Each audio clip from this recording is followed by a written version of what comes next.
Babar, le jeune roi des éléphants, et sa femme, la reine Céleste, viennent de partir en ballon pour faire leur voyage de noces. En les regardant s'éloigner, les éléphants crient.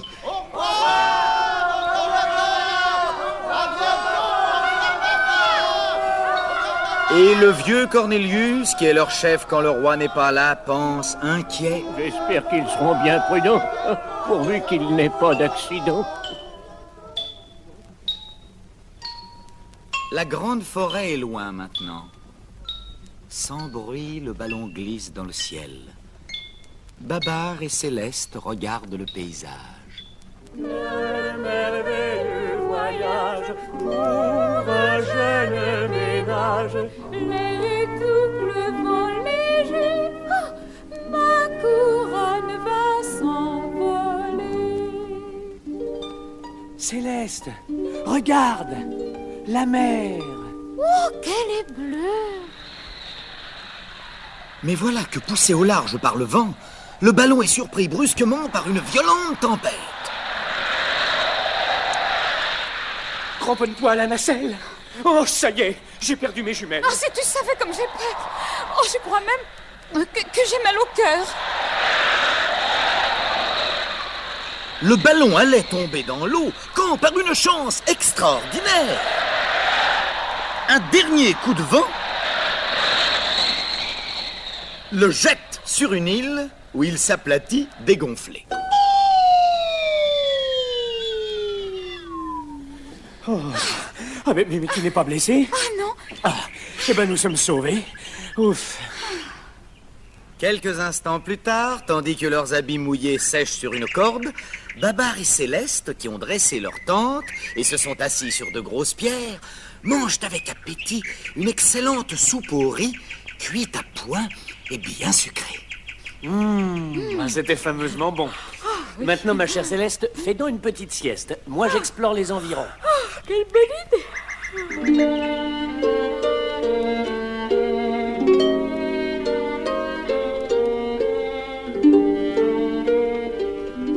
En effet, Céleste, restée seule, s'est endormie profondément.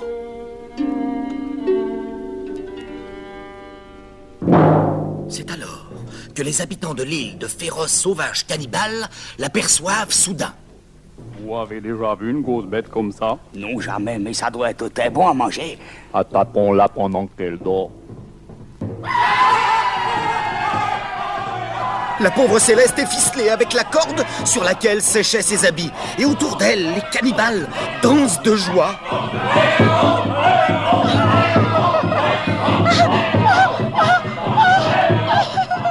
Heureusement, voilà Babar qui accourt.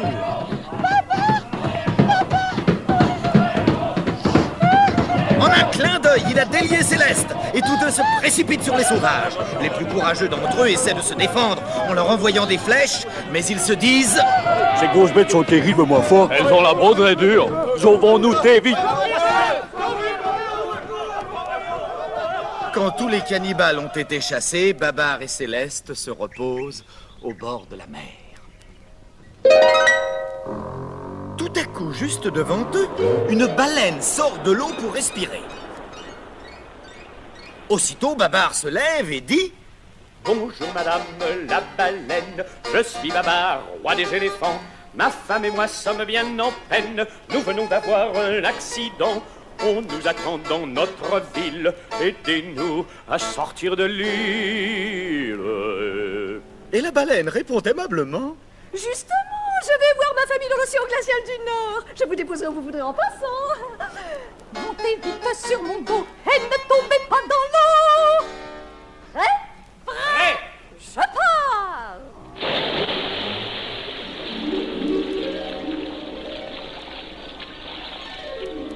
Un jour plus tard, un peu fatigués, les voyageurs se reposent sur un récif. À ce moment, un petit banc de poissons passe et la baleine s'écrie. Je vais en croquer quelques-uns. Attendez-moi, je reviens. Elle plonge et disparaît. En mangeant les petits poissons, elle a oublié ses nouveaux amis. C'est une étourdie. Mais Céleste pleure. Oh, nous nous étions mieux sur l'île aux cannibales. Qu'allons-nous devenir? Allons, allons, ma chérie, voyons. Courage.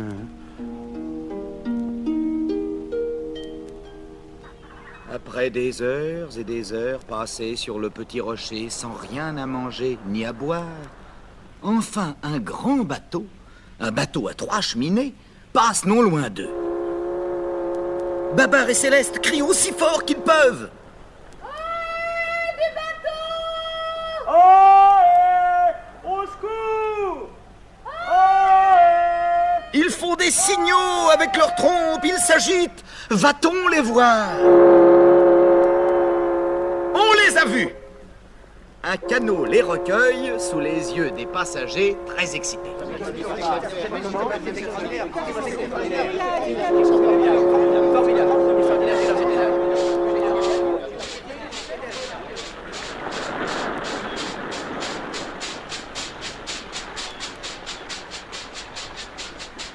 Une semaine plus tard, le gros bateau entre lentement dans un grand port.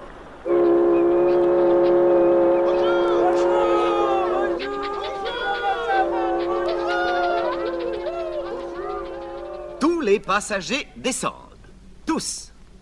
Sauf Babar et Céleste, que le commandant a fait enfermer dans une écurie. Mais oui, comme ils ont perdu leur couronne dans la tempête, personne n'a voulu croire qu'ils étaient rois et reines. Babar est furieux. J'en ai assez. Je vais tout casser. Nous voilà encore en panne. On nous traite comme des ânes. On nous fait manger du foin. On nous laisse dans notre coin. Oh, Babar, tais-toi, je t'en prie. Voilà le commandant. Voilà le commandant, en effet, accompagné du célèbre dompteur Fernando, portant son plus bel habit rouge. Mon cher ami, je ne peux garder ces éléphants ici. Si vous les voulez pour votre cirque, ils sont à vous. Mais que Fernando vous remercie qu'il va dresser ses nouveaux élèves à moins de 2. Allez, venez les enfants.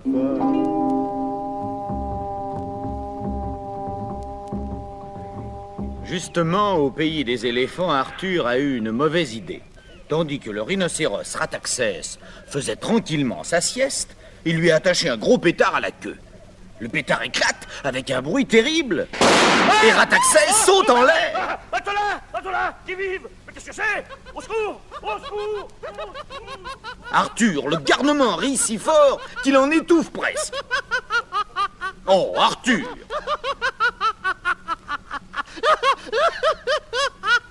C'est une très mauvaise farce.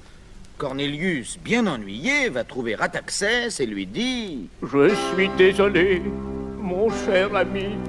Arthur sera sévèrement puni. Mais Rataxès, furieux, répond... Méfie-toi, vieux Cornelius. Je ne veux pas t'en dire plus. Et Cornelius, anxieux, se demande... Que va-t-il faire? Il est méchant. Ah, si Babar était présent. Mais Babar est maintenant au cirque Fernando et joue de la trompette pour faire danser Céleste.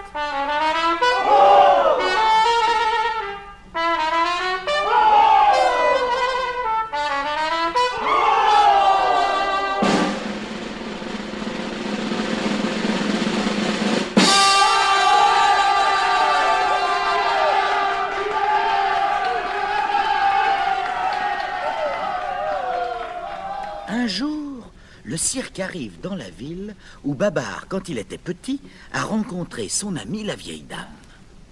Alors, la nuit, quand Fernando est couché, il se sauve avec Céleste. Retrouve facilement la maison et sonne à la porte. La vieille dame réveillée met sa robe de chambre, sort sur son balcon et demande... Qui est là? C'est nous! Ouvrez-nous! Oh! Mes chers petits éléphants, ah, c'est un bonheur trop grand. Venez tout me raconter et puis d'abord m'embrasser. Et le lendemain matin, après une bonne nuit, Babar et Céleste, à qui la vieille dame a donné une chemise et un pyjama, prennent tranquillement leur petit déjeuner dans leur lit. Encore un croissant, Babar? Oh, volontiers.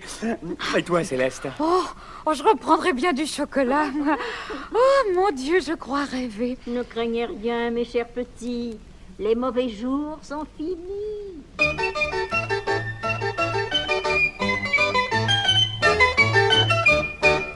Et en effet, Fernando aura beau faire rechercher partout ces éléphants, il ne les retrouvera jamais. D'ailleurs, Babar a invité la vieille dame à venir voir la grande forêt. Et un avion les dépose bientôt tous les trois dans son royaume. Mais le pays est dévasté, méconnaissable. Il n'y a plus d'arbres, plus de fleurs, plus d'oiseaux. Cornelius va-t-il expliquer ce qui s'est passé? Hélas, mon pauvre Baba, nous vivons un vrai cauchemar. Depuis l'histoire du pétard, Rataxès et Furibard et tous les rhinocéros nous font une guerre atroce. Atroce, atroce, atroce. Alors Céleste et la vieille dame s'écrient d'une seule voix. Nous voulons voir les blessés. Il faut être bien soigné. Nous allons les dorloter. Ils seront bientôt sur pied. Pendant ce temps, Babar réunit tous les éléphants et leur tient le langage suivant. Mes chers amis, mes chers amis, avant la bataille, je vous demande de reprendre confiance et courage. Oh bah si Babar est là, nous sommes sauvés. Que les plus grands d'entre vous se rassemblent. Nous leur peindrons la queue en rouge. Et sur leur postérieur, nous dessinerons deux grands yeux effrayants. Les rhinocéros vont avoir une de ces frousses. Il faut aussi confectionner d'immenses perruques rouges et vertes. Je confie ce travail à Arthur. Ainsi pourra-t-il se faire pardonner sa bêtise. Je vais m'y mettre sur le champ. Vous verrez, vous serez contents.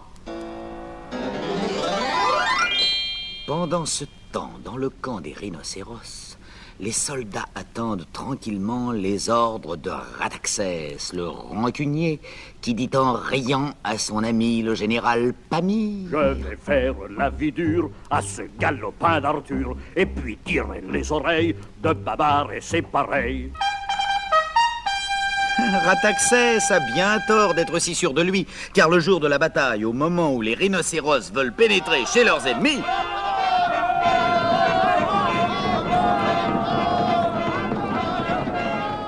les éléphants déguisés sortent à reculons de leur cachette, et en voyant ces énormes têtes surmontées de cheveux rouges ou verts, les rhinocéros terrifiés croient être assaillis par des monstres et s'enfuient à toute vitesse dans un grand désordre.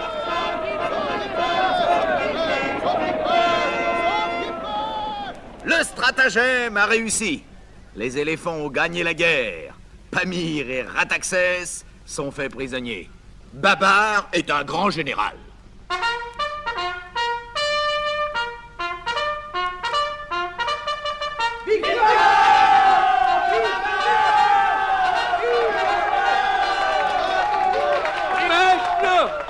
Maintenant que la fête commence.